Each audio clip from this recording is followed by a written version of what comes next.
Lockdown के बीच दिल्ली के Indira Gandhi international airport से अब 25 मई से करीब 380 घरेलू उड़ानों को टेक ऑफ कराया जाएगा, जिसे लेकर एयरपोर्ट पर खास तैयारियां की गई हैं। करीब 2 महीने के बाद शुरू की जा रही उड़ानों के लिए नए नियम और कानून को फॉलो करना होगा।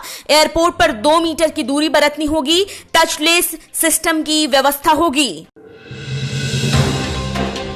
कोरोना संकट में आरोग्य सेतु ऐप को लोगों को डाउनलोड करने को कहा जा रहा है, जिस पर नागरिक उड्डयन मंत्रालय ने इस ऐप के संबंध में कहा है कि घरेलू उड़ानों से जा रहे यात्रियों के पास 2 ऑप्शन होंगे।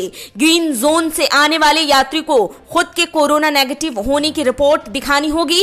अगर हाल ही में फ्लाइट से पहले ही टेस्ट कराया गया है तो भी बिना आरोग्य सेतु ऐप के भी यात्री को यात्रा करने की इजाजत होगी। दिल्ली एनसीआर समेत देश के कई इलाकों में मई के अंत में गर्मी का सितम जारी है। झुलसाने वाली तेज धूप और लू चल रही है।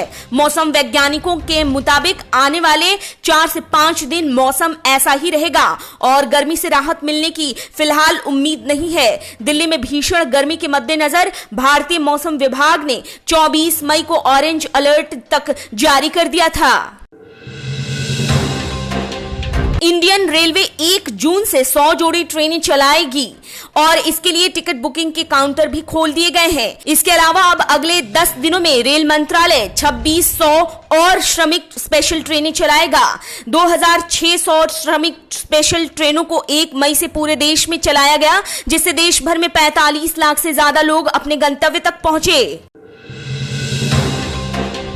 उत्तर प्रदेश की योगी सरकार ने अपने आदेश में कहा है कि अब सोमवार से प्रदेश में सभी सरकारी दफ्तर खोले जाएंगे, जिसमें 50% स्टाफ बुलाए जाएंगे। इसके लिए 3 शिफ्ट में स्टाफ को बुलाया जाएगा। नए नियम के मुताबिक सुबह के 9 बजे से शाम के 7 बजे तक के बीच 3 शिफ्ट में सरकारी दफ्तरों में काम होगा। देश भर में 25 मई को ईद मनाई जाएगी। दिल्ली की जामा मस्जिद के शाही इमाम अहमद बुखारी के साथ ही फतेहपुरी मस्जिद के शाही इमाम मुफ्ती मुकर्रम ने इस बारे में ऐलान किया, जिसमें कहा गया कि देश में कहीं से भी चांद दिखने की खबर नहीं आई। ऐसे में ईद उल फित्र सोमवार को मनाई जाएगी।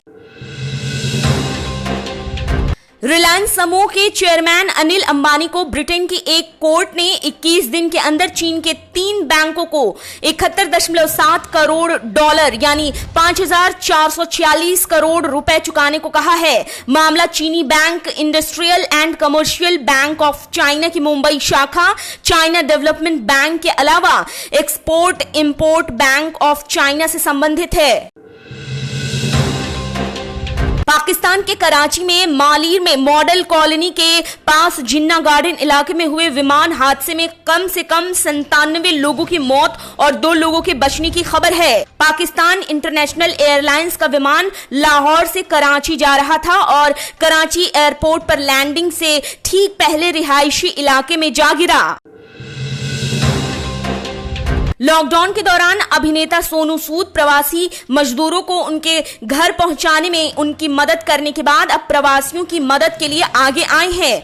बसों के जरिए सूद लगातार लोगों को उनके घर तक पहुंचा रहे हैं। उनकी मुहिम घर भेजो से उनकी दोस्त नीति गोयल भी जुड़ी हुई हैं। सोनू ने 12,000 से भी ज्यादा प्रवासियों को अब तक उनके गंतव्य तक पहुंचा चुके हैं। साइकिल पर अपने पिता को बैठाकर गुरुग्राम से दरभंगा पहुंची ज्योति को भारतीय साइकिलिंग महासंघ के निदेशक वीएन सिंह ने क्षमतावान करार दिया है और कहा कि महासंघ ज्योति को ट्रायल का मौका देगा। सीएफआई के मानकों पर ज्योति अगर थोड़ी सी भी खरी उतरती है तो उन्हें विशेष ट्रेनिंग और कोचिंग दी जाएगी। आप देख रहे हैं नेट्रिक न्यूज, साहस सच कहने का।